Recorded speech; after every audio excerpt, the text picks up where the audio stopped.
UP का जो आंकड़ा सामने आया है वो अभी तक आपको यह पता चला होगा कि यूपी में भारतीय जनता पार्टी 33 सीटें जीती, यानी कि एक तरीके से 80 में से 33 जीती है, तो 47 सीटों पर उसकी हार हुई है। लेकिन मैं आपको बताता हूं कि कैसे राहुल गांधी और अखिलेश ने मिलकर प्रधानमंत्री मोदी, सीएम योगी और भारतीय जनता पार्टी को 72 सीटों पर हराया है। 80 में से 72 सीटों पर भारतीय जनता पार्टी की कोट एंड कोट हार हुई है। अब यह हार कैसे हुई है, वो भी 72 सीटों पर? कैसे राहुल गांधी, अखिलेश यादव की जीत हुई है, यह मैं आपको समझाता हूं एक एक करके ग्राफिक्स के जरिए। तो यूपी में बीजेपी कैसे हारी, उसमें सबसे पहले जान लीजिए कि यूपी में बीजेपी ने 75 सीटों पर चुनाव लड़ा था। 75 में से 72 सीटों पर बीजेपी का वोट इस बार कम हुआ है, यानी कि 75 में से 72 सीटों पर एक तरीके से भारतीय जनता पार्टी को हार मिली है, क्योंकि पिछली बार जितने वोट मिले थे इन सीटों पर इस बार नहीं मिले। 72 सीटों पर हार मिली है एक तरीके से टेक्निकली, क्योंकि लोगों ने पसंद नहीं किया। जितने लोगों ने पिछली बार वोट किया था उन्होंने नहीं किया, कम हुए हैं वोट। सिर्फ 3 सीटें हैं, सिर्फ 3 सीटें। सोचिए 80 में से सिर्फ 3 सीटें हैं जिसमें भारतीय जनता पार्टी को पिछली बार से ज्यादा वोट मिला। गौतम बुद्ध नगर सीट, नोएडा यानी कि कौशाम्बी और बरेली, सिर्फ 3 सीटें। इसके अलावा 12 लोकसभा सीटों पर बीजेपी का वोट 1 लाख से ज्यादा कम हुआ है। 12 ऐसी सीटें हैं जहां पर एक तरीके से 1 लाख से ज्यादा लोगों ने, जिन्होंने पिछली बार वोट किया था, वो शिफ्ट हो गए। इतनी नाराजगी थी लोगों में भारतीय जनता पार्टी को लेकर, वोट ही नहीं दिया इस बार। सामने वाली पार्टी को दे दिया, समाजवादी पार्टी को दे दिया, कांग्रेस को दे दिया, इंडिया गठबंधन को दे दिया। 12 सीटों पर सोचिए 1 लाख से ज्यादा वोट कम हुआ है। इन सीटों में बहुत बड़ी बड़ी सीटें भी है, जैसे कि मथुरा सीट है, अलीगढ़ है, मुजफ्फरनगर है, फतेहपुर है, गोरखपुर जैसी सीट भी शामिल है। 1 लाख से ज्यादा लोगों में नाराजगी थी। वहीं 36 सीटें ऐसी हैं जहां पर पार्टी के वोट 50,000 से 1 लाख के बीच कम हुए हैं। यह भी कम मार्जिन नहीं होता है। 50,000 से 1 लाख के बीच वोट कम होना यह भी बताता है कि इन सीटों पर भी, इन 36 सीटों पर भी भारतीय जनता पार्टी को नाराजगी का सामना करना पड़ा है, एक तरीके से हार का सामना करना पड़ा है।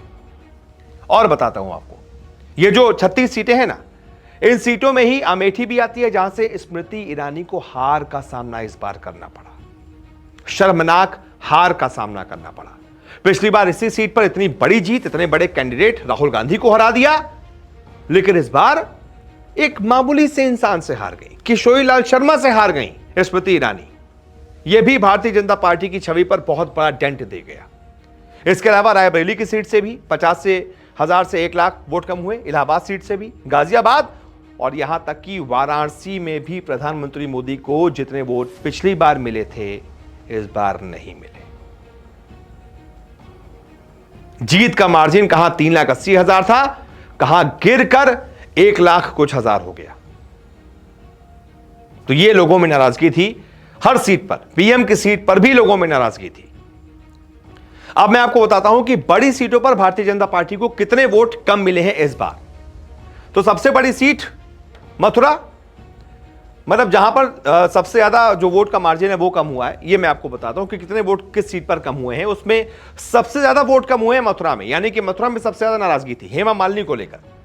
2024 में उनको मिले थे 5,10,000 वोट, इस बार उनको 1,61,229 वोट कम मिले हैं इसके मुकाबले, यानी कि एक तरीके से 3 लाख और कुछ 50,000 के आसपास वोट मिले हैं। यह नाराजगी है लोगों में।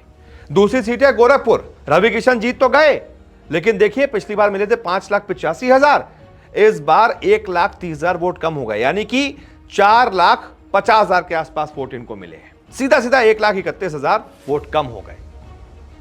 इतने लोग सामने वाली पार्टी के पास चले गए, नाराज थे।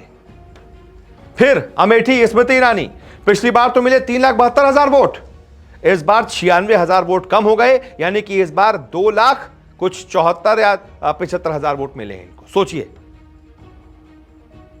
सीधा सीधा एक तरीके से 96,000 राउंड ऑफ में कर दीजिए, 1 लाख वोट इनके भी कम हो गए, इसीलिए हार हो गई। इलाहाबाद रमन सिंह, 4,03,000 वोट मिले थे पिछली बार, इस बार देखिए 91,000 वोट कम हो गए, यानी कि 3 लाख और कुछ 14,000 के आसपास वोट मिले, 3,14,15,000। और सबसे ज्यादा चौंकाने वाला यह है वाराणसी। नरेंद्र मोदी पिछली बार मिले थे 6,12,000 वोट, इस बार 60,000 वोट कम हो गए, 5,60,000 के आसपास वोट मिले हैं। तो ये स्थिति हुई है सभी की, बड़ी बड़ी सीटों पर यह स्थिति है। इसी वजह से उत्तर प्रदेश में इतनी बुरी हालत हो गई। कहां पिछली बार 64 सीटें जीती थी एनडीए ने, कहां इस बार गिरकर 34 रह गई। 30 सीटों का नुकसान एनडीए को हुआ है।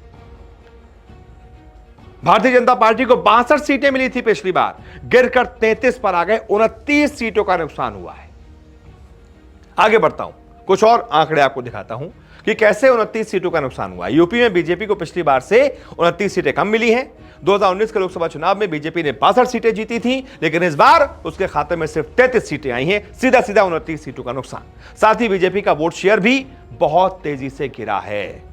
2019 में 49.6% वोट लाने वाली भाजपा को इस बार 41.4% वोट मिला है। वोट फीसदी देखिए, लगभग 8% गिर गया। 8% वोट बहुत होते हैं, सरकारें बना देते हैं और गिरा देते हैं 8% वोट। तो ये आप भारतीय जनता पार्टी को सोचना पड़ेगा कि ऐसा क्यों हुआ। भारतीय जनता पार्टी के सांसदों का निकम्मापन था, लोगों में नाराजगी थी, या फिर अखिलेश और राहुल का मास्टर प्लान था। युवाओं की जोड़ी चल गई, प्लान चल गया और यह बैकफायर कर गया भारतीय जनता पार्टी के लिए। वोट पिछली बार से ज्यादा पड़े, इस बार जो वोट पड़े थे पिछली बार से ज्यादा पड़े थे ऑल इन ऑल, तो भाई भारतीय जनता पार्टी को भी ज्यादा मिलने चाहिए थे, लेकिन वोट ओवरऑल ज्यादा पड़े हैं। लेकिन हुआ क्या है कि भारतीय जनता पार्टी को 50 लाख वोट कम मिले हैं। 50 लाख वोट, यानी कि यह सीधा सीधा 50 लाख उत्तर प्रदेश वाले नाराज थे, सामने वाली पार्टी को वोट दे दिया। तो इस वजह से भारतीय जनता पार्टी को, मैंने शुरुआत में कहा था ना, 72 सीटों पर एक तरीके से हार का सामना करना पड़ा है, क्योंकि 72 सीटों पर भारतीय जनता पार्टी का वोट गिरा है। और यही वजह रही कि सिर्फ और सिर्फ 33 सीटों पर जीत मिली। और जो सपना चकनाचूर हुआ खुद के बलबूते सरकार बनाने का, वो इसी वजह से हुआ। 240 सीटों पर अगर भाजपा सिमटी है तो सिर्फ और सिर्फ इन नतीजों की वजह से, इन कार्डों से, नहीं तो बड़े आराम से 272 खुद ले आती। अब सहयोगियों के साथ मिलकर चलानी पड़ रही है सरकार, उनके भरोसे हैं। तो ये तो स्थिति है। ऐसे में आप बताइए, इस आकलन पर आपकी क्या राय है। इस वीडियो को देखने के लिए बहुत बहुत शुक्रिया।